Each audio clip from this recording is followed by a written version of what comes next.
Assalamualaikum warahmatullahi wabarakatuh, Pak. Waalaikumsalam warahmatullahi wabarakatuh. Maaf mengganggu waktunya Bapak. Saya dari pihak Jagakarsa dalam studi psikologi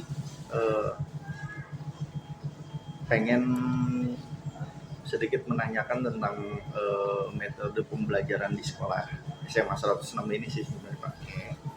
Saya Alfianda Sautama dan teman saya Laksmi Wibadanti. sekolah ini tuh seperti apa, Pak? Oke, baik. Mungkin yang pertama dari sejarah sekolah ya.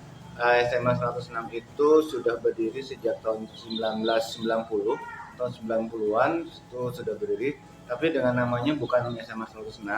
Waktu itu belum punya nama, jadi disebutnya SMA Negeri Baru Kayon. Kemudian tahun 91 punya nama jadilah SMA 106. Waktu itu diresmikan oleh Gubernur Bapak Wiyogo Atmodarminto. Kalau SMA 106 sampai saat ini sudah 11 kali pergantian kepala sekolah. Kepala sekolah yang sekarang menjabat yaitu Bapak Surata NPD. Kemudian mengenai kurikulum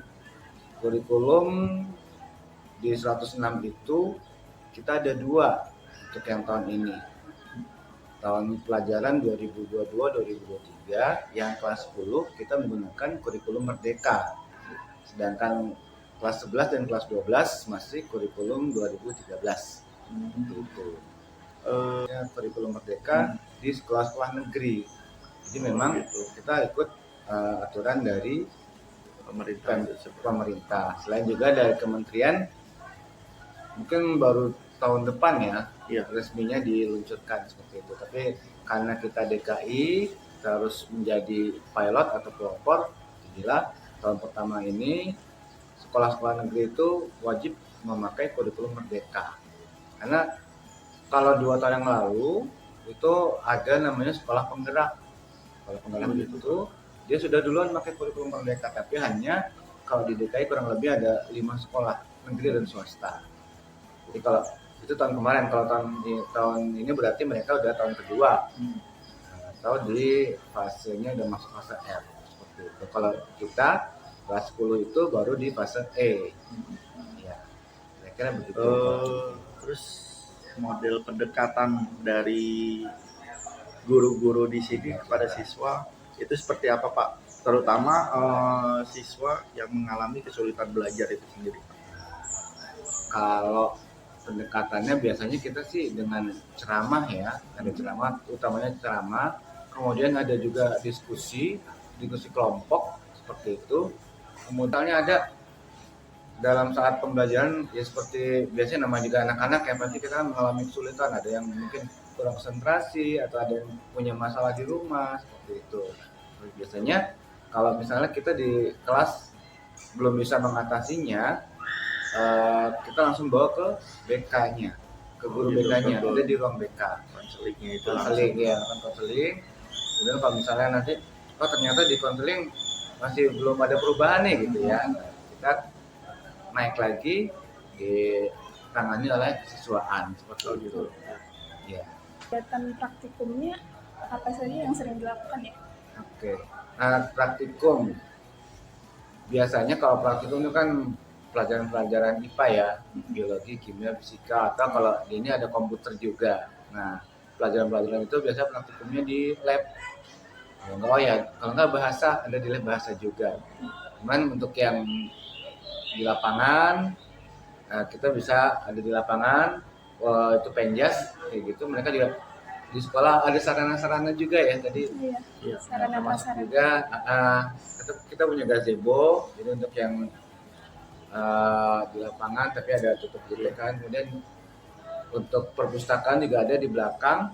Kita ada tiga tempat lah gitu, jadi cukup. Dan pastinya ada toilet di setiap ujung-ujung tuh ada toilet seperti itu.